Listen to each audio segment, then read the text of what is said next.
꿈을 잃어버린 사람들. 꿈을 잃어버린 사람들. 꿈을 잃어버린 사람들이라는 말씀의 제목을 가지고 하나님의 말씀을 나누기를 원합니다. 혹시 이생망이라고 아세요? 이생망. 모르세요? 큰일이네. 흑수저, 금수저는 들어보셨어요? 흑수저, 금수저 들어보셨나요? 큰일이네. 그리고 삼포세대라고는 들어보셨죠? 이것도 다 그냥 뭐 뉴스에서만 들어본 것 같긴 한데, 그죠? 자, 이생망은 요즘 청년들이, 요즘도 아니에요. 좀 오래전에 나왔단 말이죠. 이생망, 이번 생은 망했다라는 거예요. 볼 거 없다 이거예요. 살아봤자, 열심히 해봤자 되지 못한다라고 하면서 청년들이 푸념처럼 들어놓는 말, 이생망이라고 합니다.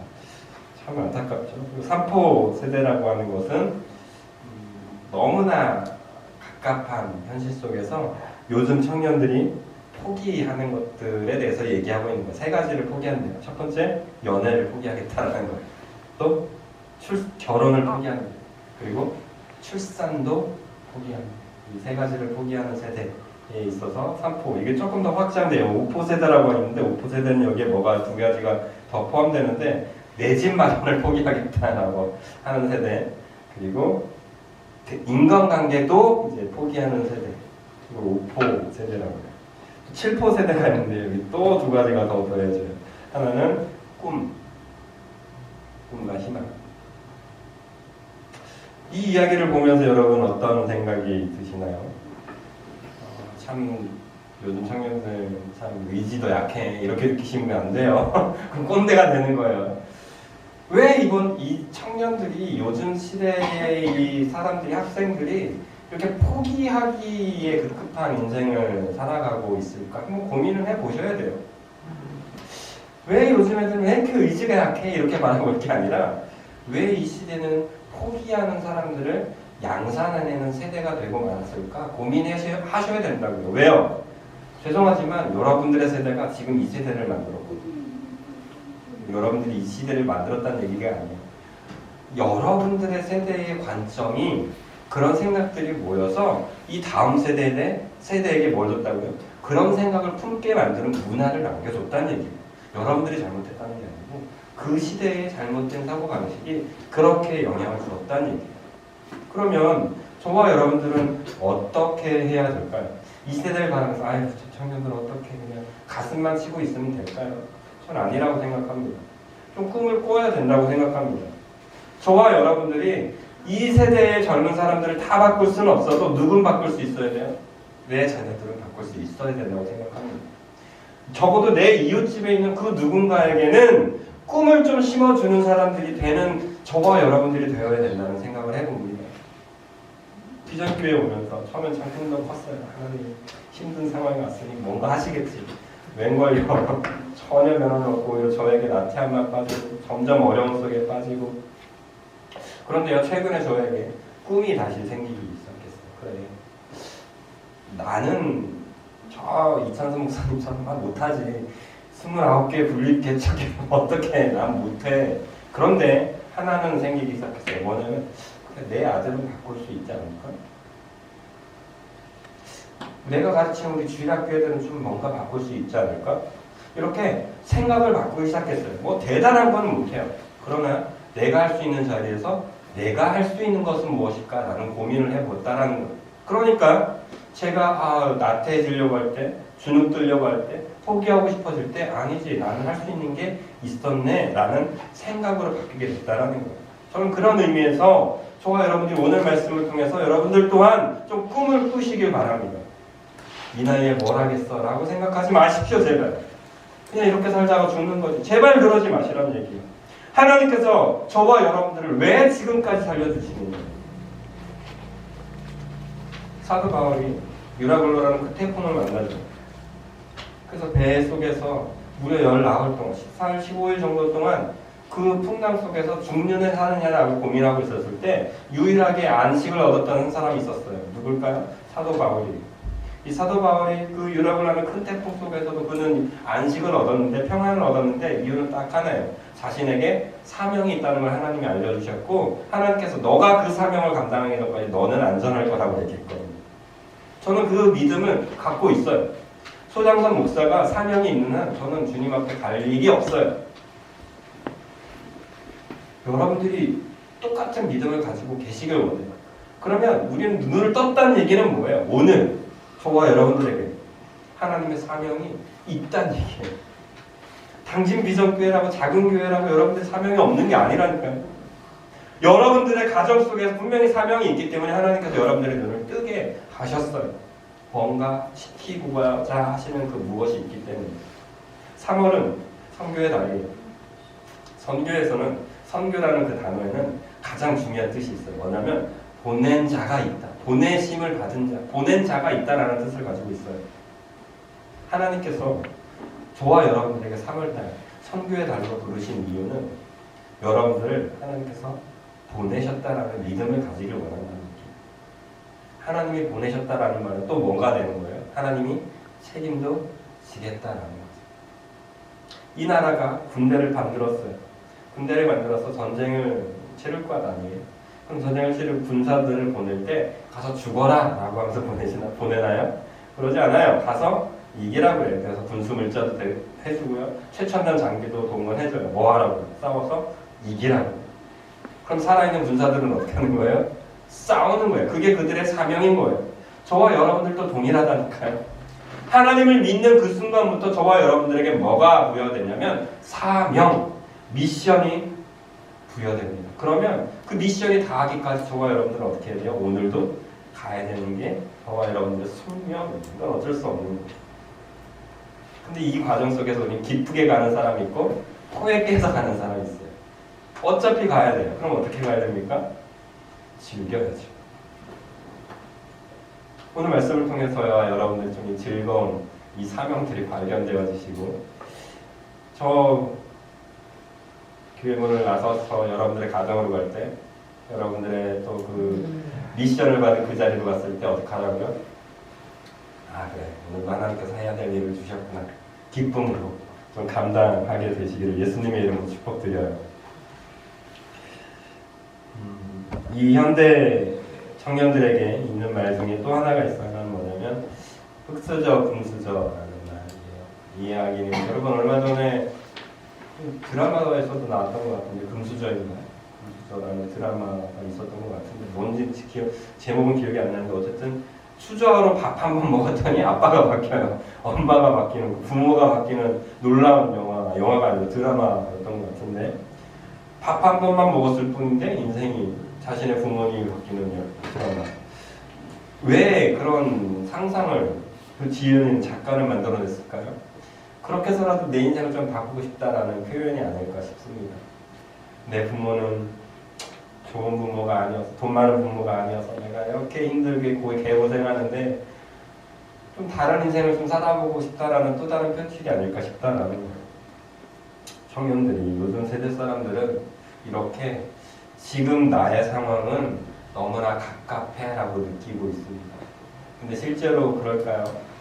여러분들이 어렸을 때와 지금과 비교했을 때 갑갑하신가요? 천지가 개벽할 일 아닌가요? 차가 어딨어요 그 당시에 그죠? 동네에 차 한 대도 있어도 대단한 건데 요즘 집집마다 차가 있어요. TV는 또 어때요? TV 여러분 저는 그 세대를 경험하지 못했지만 동네에 TV 한 대가 있으면 어떻겠어요? 사람들이 다 모여서 거기서 난리가 요즘 TV가 뭐 집에 한 대만 있나요? 개인으로 갖고 들고 다니는 TV를 이 좋은 환경 속에서 왜 청년들은 왜 이 사람들은 내 환경은 이럴까? 아 됐어 이번 생은 망했어 우리 집은 흙수저야 이러면서 불만만 늘어놓는 세대가 됐겠냐고요. 대체 그 이유가 뭐냐고요. 좀 우리가 좀 생각해 볼 문제라니까요. 오늘 읽었던 우리가 본 요한복음 4장 원래는 전체에 해당 5절부터 42절까지 내용 전체적인 부분인데요. 여러분들이 잘 알고 있는 수가성 여인이 등장합니다. 사마리아에 살고 있었던 수가성의 한 여인. 이 여인은 결혼도 많이 했어요. 부러우신가요? 결혼도 많이 했어요. 근데 그 결혼할 때마다 실패했던 것 같아요. 그래서 상당히 좀 초라한 삶을 살고 있었죠. 근데 그것이 너무 극대화되다 보니까 너무 발전하다 보니까 대인기피증도 생겼어요. 우울증에 대인기피증까지. 그래서 많은 사람들이 오가는 그 시간이 아니라 해가 쨍쨍한 한낮에 물을 기르러 이 한 우물가로 오게 됩니다. 우물가에 와서 누굴 만나게 되죠? 예수님을 만나는 사건이 우리가 읽은 사건의 최종 예수님 막 변화되는 그 시점 사이에 있는 내용인데요. 이 본문을 통해서 우리가 좀 살펴보고자 하는 것은 이 꿈을 잃어버린 자들의 특징을 좀 보고자 합니다. 요즘 사람들이 왜 꿈을 잃어버렸을까? 요즘 사람들이 왜 희망을 바라보지 못하고 불만과 또 내게 있는 잘못된 것들만 바라보게 되는 이 시선을 가지게 되었을까? 두 가지만 좀 살펴보려고 해요. 첫 번째로는 자존감이 떨어지는 세대에 나타나는 특징이라고 생각합니다. 나가 뭐가 될 수 있을까라는 생각에 사로잡힌 사람들은 쉽게 포기한다는 거예요. 내까짓게 지금 내 환경 속에서 내가 뭔가 할 수 있을까? 나는 나의 자존감이 낮아진 사람에게서는 꿈을 바라볼 수 없는, 아니 꿈꾸지 못하는 상황으로 스스로가 들어가는 그런 특징을 가지고 있다는 것입니다. 여러분들은 한번 생각해 보셔야 돼요. 여러분들은 꿈을 꾸는 사람들이에요? 아니면 내가 뭘 할 수 있을까? 나는 돈도 없는데, 나는 여잔데, 난 나이도 많은데, 나는 교회도 작은데, 이런 생각 때문에 뭔가 하지 못하고 나는 작다, 나는 못한다, 나는 포기해야겠다 이런 생각으로 사로잡히고 있다면 여러분들은 어쩌면 지금 제가 그렇게 말하고 있는 그 청년들과 크게 다를 바가 없을 거예요. 그 사람들도 처음부터 포기하지 않았어요. 세상 사람들이 1등만 계속 기억하니까 너 공부 잘해야 돼. 공부 못해서 나고되고. 야, 하려면 1등 해야 돼. 1등이 돼야 뭔가 될 수 있어. 너 서울대 가야 뭔가 할 수 있다니까? 라고 하는 사고방식에 점점 청년들이 도태되는 거예요. 난 이래도 안 되네, 저래도 안 되네 하면서 스스로를 작은 사람으로 여기기 시작하니까 사실은 사회가 그렇게 만든 건데 실제로 그 사람이 작아서 작은 게 아니라 넌 공부 못하면 결국 못할 거야. 너 좋은 직장 못 들어가면 결국 너 망할 거야. 너 사업에 성공 못했어? 너 곧 죽을 거야. 이러면서 사람들이 손가락질하고 사회 속에서의 편견이 자신을 어떻게 만드는 거예요? 초라하게 만드는 거예요. 그 사고방식에 자존감이 뚝뚝뚝 떨어지다 보니까 꿈을 잃어버린 거예요. 난 뭔가 할 수 없는 사람이 된다는 거예요. 오늘 본문에도 그런 여인이 등장한 거예요. 수가성에 살았던 그 여인. 이 여인이 얼마나 자존감이 떨어져 있었는가 하면은 오늘 본문 4장을 좀 볼게요. 4장 10절 9절부터 읽을게요. 9절 4장 9절 한번 읽어볼까요? 사마리아 여자가 이르되 당신은 유대인으로서 어찌하여 사마리아 여자인 나에게 물을 달라 하나이까 하니 이는 유대인이 사마리아인과 상종하지 아니함이로라. 예수께서 대답하여 이르시되 네가 만일 하나님의 선물과 또 내게 물 좀 달라 하는 이가 누구인 줄 알았다면 내가 그에게 구하였을 것이요 그가 생수를 내게 주었으리라. 지금 예수님과 이 사마리아 이 수가성 여인과의 대화를 잘 보시면 예수님께서 이런 얘기를 먼저 해요. 얘야, 물 좀 다오 라고 얘기를 했던 것 같아요. 그랬더니 이 여인이 얘기하는 거예요. 난 사마리아 여인인데 왜 내게 물을 달라고 합니까? 당신은 유대인인데 뭐예요? 예수님께서 사마리아 여인, 수가성 여인이요, 작은 여인이요, 비천한 여인이요, 나 물 좀 줘 라고 했어요? 그러지 않았어요. 여인이요, 나에게 좀 물 좀 줄래요? 라고 물어봤어요. 물어봤으면 어떻게 해야 돼요? 알겠어요. 떠주면 그냥 끝나는 거거든요. 근데 이 여인은 어떻게 하냐면 난 사마리아 사람이라고. 너네가 그렇게 비천하게 여기는 사람이야. 더군다나 난 누구라고요? 여자라고. 사마리아인도 비천한데 더군다나 여자. 그런데 넌 유대인이야. 넌 그렇게 대단한 사람인데 왜 나에게 물을 달라고 요구하냐 이 얘기예요. 무슨 얘기냐면 난 비천한 사람이라고 스스로가 얘기하고 있는 거예요. 난 여자라고 스스로가 낮추어서 이야기하고 있다라는 거예요. 이 여자가 왜 이런 비천한 상황이었는지 그 환경까지 여러분들이 하도 설교를 많이 들어봐서 알 거예요. 결혼에 실패했습니다. 한두 번 실패한 것도 아니고. 그런데 지금 만나고 있는 이 남자도 별 볼 일 없어서 어떻게 해야 될지 고민하고 있는 상황인 거예요. 그러니까 뭐 성공한 게 없는 일들. 더군다나 이 사람들이 쉬쉬하는 그 손가락질 받는 것도 싫어서 한낮에 물을 뚫어 나와야 돼요. 이런 비참한 속에 있는 이 여인은 스스로가 자존심대로 떨어져 있는 상태였다라는 것입니다. 여러분들도 한번 돌아보셔야 돼요. 내가 혹시 그 상황에 있지는 않은지. 내가 이 여인처럼 내 자존감은 난 못해, 난 할 수 없어, 난 포기할까? 포기해야 될 것 같아. 해봤자 헛수고야 라는 생각으로 사로잡혀 있다면 어쩌면 이 여인과 같이 여러분들의 자존감은 떨어질 대로 떨어져 있는 상황이라는 것을 좀 자각해야 합니다. 이걸 깨닫지 못하면 어떤 상황 속에 계속 있냐면 그냥 핀잔만 들어. 왜 나보고 물 떠달래? 이거 떠먹어. 한번 떠줄 수 있는데 그걸 안 해요. 한번 가서 도와줄 수 있는데 돕지도 않아요. 왜요? 난 못하는 사람이라고 생각하니까. 포기한 사람이 되니까 그렇게 된다라는 거예요. 또 꿈을 잃어가는 사람, 이 여인의 특징이 또 하나가 등장해요. 그것은 자존감이 자신만 자존감이 떨어지잖아요. 내가 나약한 사람이 되잖아요. 내가 어리석은 사람, 포기하는 사람이 되잖아요. 그러면 누구도 그렇게 될 거라고 생각하면 너도 그렇게 될 거예요. 내가 못하면 너도 못한다는 거예요. 사회가 날 이렇게 만들었으니까 이 사회는 곧 어떻게 될 거라고 생각하면 망하는 세대가 될 거라고 생각해요. 인터넷 여러분 자주 하시는지 모르겠어요. 저는 가끔 인터넷을 합니다. 가끔 인터넷에서 기사들을 보고 저는 늘 하는 게 뭐냐면 댓글을 봐요. 그런데 댓글을 볼 때마다 제 마음속에 참 안타까운 마음이 드는 게 뭐냐면 댓글을 다는 사람의 대부분은 부정적이에요. 되게 좋은 뉴스예요. 좋은 자원이 발달했대요. 어떤 좋은 아이템이 나왔대요. 그럼 어떻게 하면 돼요? 와 대단하다. 나도 한번 써봐야지.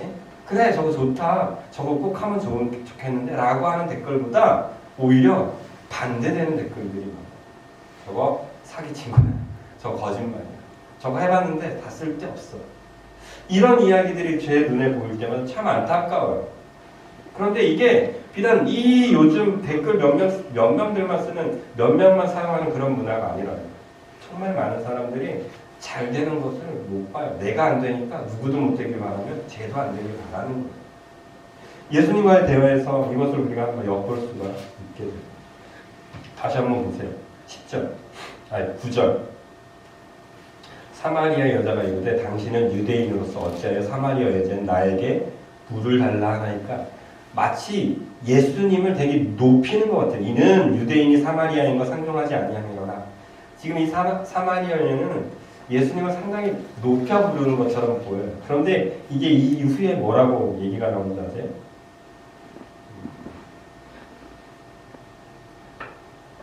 11절 한번 볼까요? 11절. 여자가 이르되 주여 물기를 그릇도 없고 이 물을 깃는데 어디서 당신이 그 생수를 얻겠사옵니까? 지금 예수님께서 네가 내가 누구인지 알았다면 넌 나에게 구했을 거야. 정말 좋은 선물, 구원의 선물을 내게 구했을 거야 라고 하거든요. 그 생수를 구할 거야 라고 하거든요. 그런데 이 여자는 어떻게 얘기하냐면 당신 물 깃는 그릇도 없잖아. 쉽게 얘기하면 우리 두레가 이렇게 쑥 내려서 막 끌어올리는 거 있잖아요. 또 그것도 없잖아. 그래놓고 물 하나 나에게 달라고 해놓고 네가 무슨 생명수를 나에게 줄 수 있어? 라고 하면서 자신만 낮추는 게 아니라 예수님에게도 삿대질하면서 너도 못해 라고 이야기하고 있는 거예요. 여러분들에게는 혹시 이런 생각이 들진 않으세요? 저 권사님이 잘 되는 걸 보면서 저 권사님이 저런 제도 있는데 왜 이렇게 잘 되는 거야? 저 집사님이 잘 되는 걸 보면서 쟤는 제대로 하지도 않는데 왜 저런 복을 받고 있는 거야? 이런 생각 갖고 있지 않으세요? 내가 잘 안 되고 내가 조금 억압받고 내가 조금 힘들어서 내가 조금 병들어서 내가 조금 돈이 뺏겨 없어져서 그런 사고방식이 있을 때 내가 자존감이 떨어져 있을 때 저 사람도 저렇게 될 거야 라고 생각하고 있진 않냐고. 오죽하면 우리나라 속담에 사촌이 땅을 사면 뭐가 아파요? 배가 아프다는 말이 나오거든요. 얼마나 한국 사람들의 식구가 온전치 못하면 이런 이야기들이 오고 가고 있었겠냐고요. 여러분들에게도 그런 특징이 없는지 살펴보셔야 돼요. 옆 사람이 잘 되면 축하해줘야 돼요. 와 정말 대단하다고.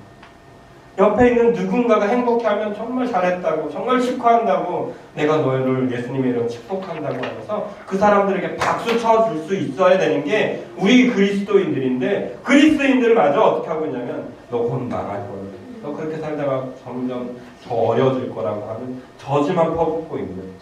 이 수가성 여인과 똑같은 모습으로 살아가고 있지 않은지, 꿈을 잃어버린 사람들의 특징이 저와 여러분들에게 있지 않은지 좀 점검해 보셔야 된다는 거예요. 꿈을 잃어버린 그런 점검만 하시면 안 되죠, 그죠? 점검만 하시면 안 되고 이제는 또 어떻게 해야 돼요? 점검되셨으면 이 단계로 넘어가셔야 돼요. 이렇게 제가 요약을 해봤어요. 꿈을 회복하시는 예수님을 만나야 한다. 수가성 여인, 맞아요. 스스로가 얘기했던 것처럼 사마리아 여인이었어요. 그리고 유대인과 사마리아 사람은 상종하지 않았던 게 그 당시의 철칙이었습니다. 그런데 예수님은 그 여인에게 어떻게 하셨다는 게 중요한 거냐면 찾아가셨다라는 게 중요해요. 예수님께서는 사역을 마치시고 사실은 갈릴리 지역으로 내려가려고 하시고 계셨습니다. 그러면 예수님도 유대인이었기 때문에 굳이 이 사마리아 지역을 관통할 필요는 없었어요. 돌아가시면 그만이었습니다. 그런데 굳이 예수님께서는 사마리아 땅, 수가성 지역, 수가라는 그 마을을 관통하셨습니다. 뿐만이 아니에요.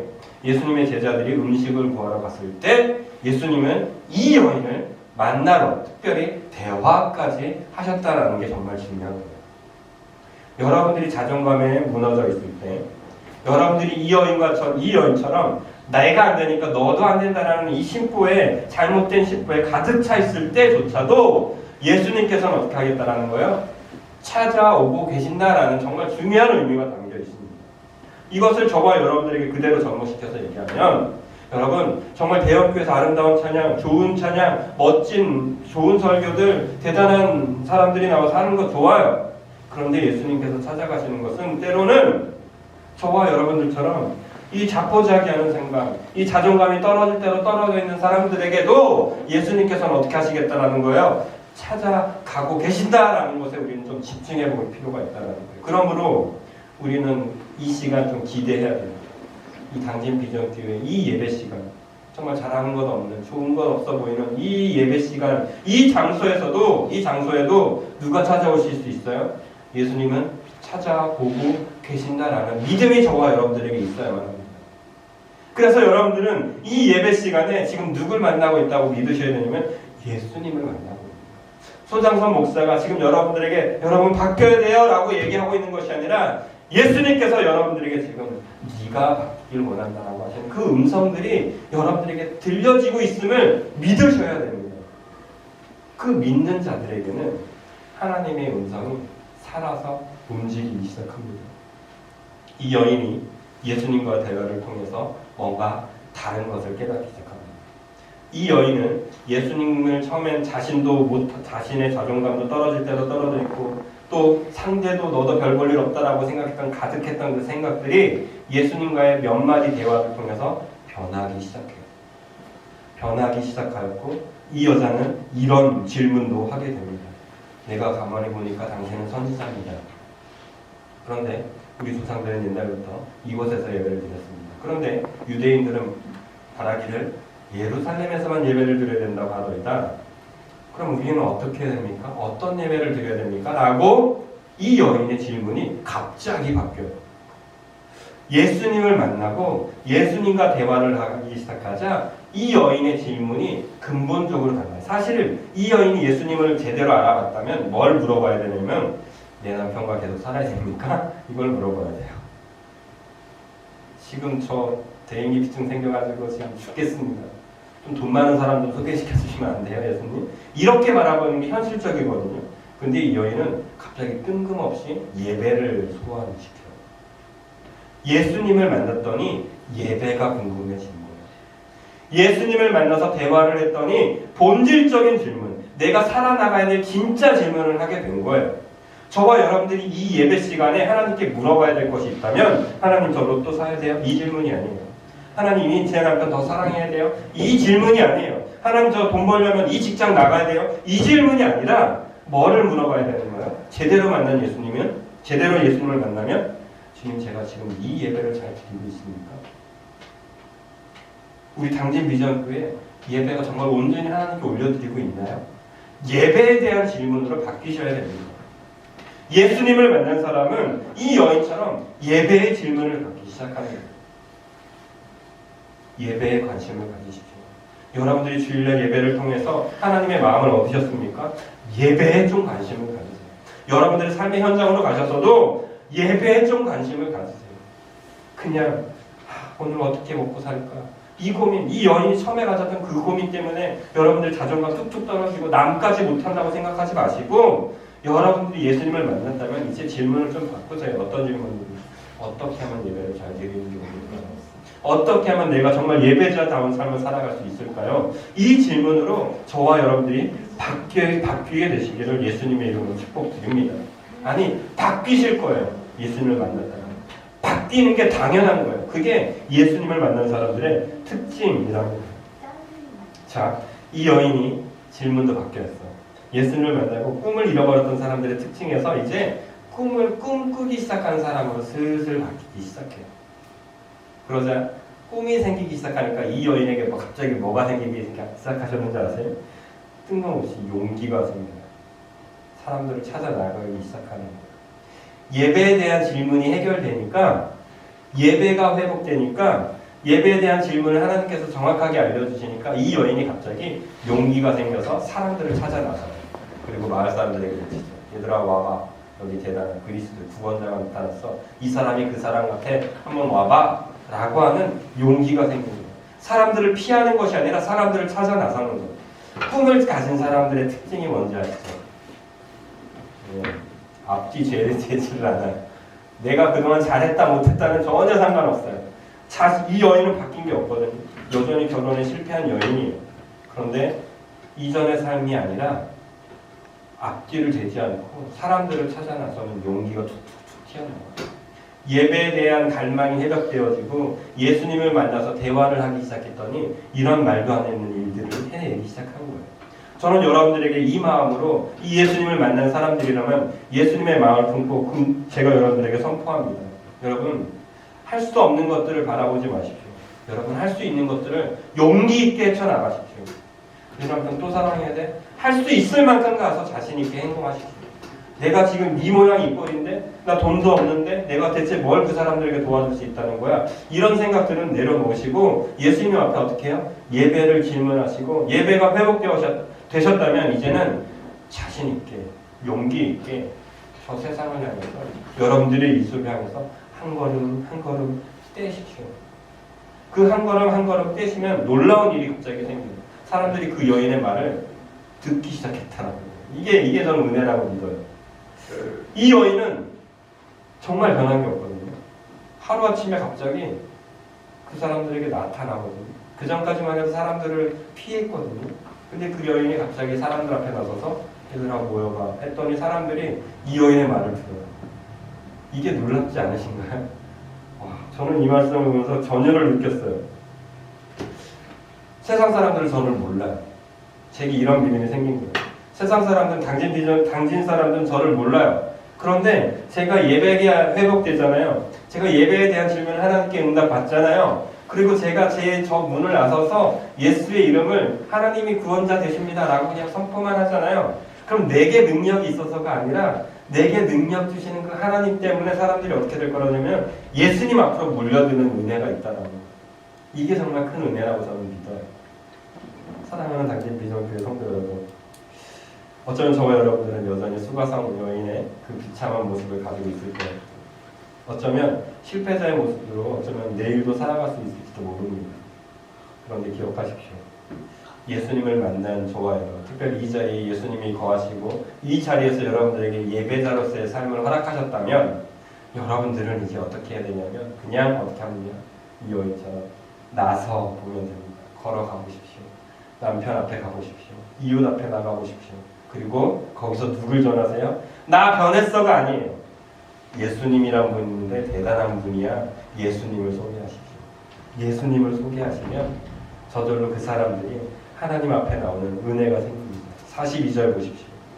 42절.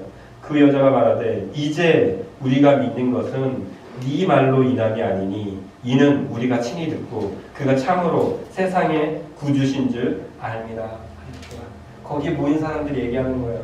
예수님께 나와서 이 여인의 말대로 뭔가 있나 하고 왔는데 예수님의 말씀을 듣다 보니까 이 사람들도 어떻게 된 거예요? 떠난 거예요. 그래서 이 사람들 고백해요. 여자야, 당신 말 때문이 아니라 예수님의 말 때문에 우리도 변했습니다 라고 고백하는 거예요. 이 은혜 좀 부럽지 않으세요?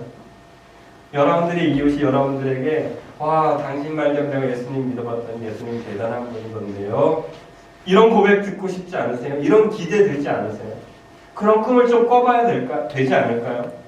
꿈을 잃어버려서 그냥 오늘 하루 어떻게 살까 이런 고민하지 마시고 내 이웃이, 내 자녀가, 내 남편이 나를 속해서 예수님을 알게 된 사람들이 이런 고백을 저와 여러분들에게 할 수 한다면 이건 정말 큰 복 아닐까요? 저는 그렇게 믿어요. 바랍니다. 여러분들을 통해서, 저를 통해서, 당진비전교회 성도님들을 통해서 꿈을 잃어버린 사람들이 예수를 발견하고 예수를 발견함으로 인해서 그들의 입술이 달라지는 은혜가 저와 여러분들을 통해서 펼쳐질 것을 기대하시길 바랍니다. 믿으시길 바랍니다. 결론을 이것으로 좀 드리고 싶어요. 출애굽기 17장입니다. 출애굽기 17장에서는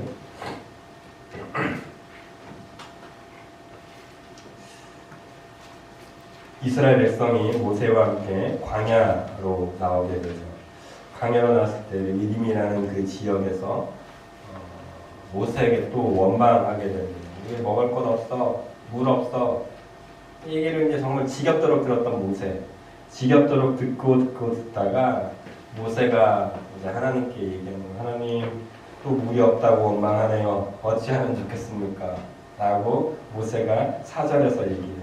모세가 여호와께 부르짖으되 내가 이 백성에게 어떻게 하리까? 그들이 조금 있으면 내게 돌을 던지겠나이다. 원망하는 이스라엘 백성들의 소리를 날마다 들었던 모세. 그때마다 하나님께 얘기해요. 하나님, 쟤네 또 원망하네. 어떻게 하면 좋을까요? 그럼 하나님이 답을 줘요. 근데 오늘도 그랬던 것 같아요. 근데 오늘은 좀 그 상황이 급박했던 것 같아요. 사람들이 돌로 칠 정도로 막 너무 목마르니까 죽을 것 같으니까 그랬던 것 같아요. 그때 모세가 하나님께 외치는 거예요. 하나님, 어떻게 합니까? 사랑하는 성도 여러분, 여러분들은 이 모세와 같은 입장으로 이 땅에 보내심을 받은 사람들임을 좀 믿으셨으면 좋겠습니다. 저와 여러분들은 하나님 저 물 없어요 라고 기도해야 될 사람들이 아니에요. 어떤 사람들인지 아세요? 하나님, 제 남편이 죽어가요. 내 남편이 또 저를 보면서 욕하네요. 하나님, 저 이웃이 너무 불쌍해요. 안타까워요. 예수님이 없다고 또 고백하고 있네요. 어떻게 해야 돼요? 어찌합니까 주님? 저 불쌍한 민족들을 어떻게 하면 좋겠습니까? 라고 하면서 중보해야 되는 사람들이에요. 그 사람들을 살리기 위해서 기도해야 되는 사람들이 저와 여러분인 줄 믿습니다.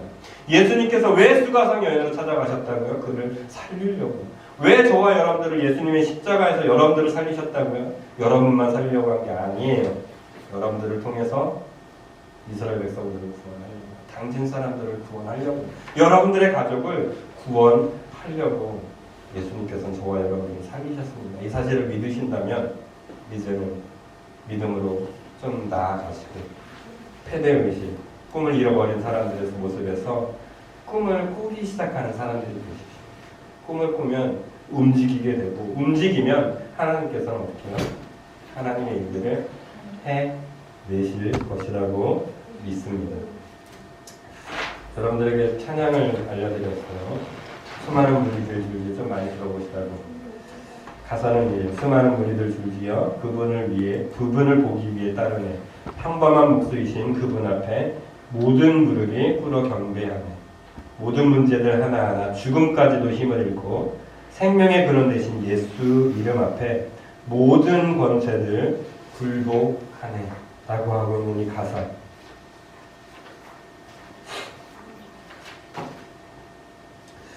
여러분들은 어떻게 하나님을 믿고 계십니까? 그냥 예수님을 따라다니기만 있으십니까? 아니면 예수님의 권세는 힘이 없고 능력도 없어서 내게도 어떤 영향도 없다라고 그냥 따라다니는 사람들입니까? 아니에요. 예수님은 힘이 있으신 분, 권세가 있으신 분이고 능력이 있으신 분입니다.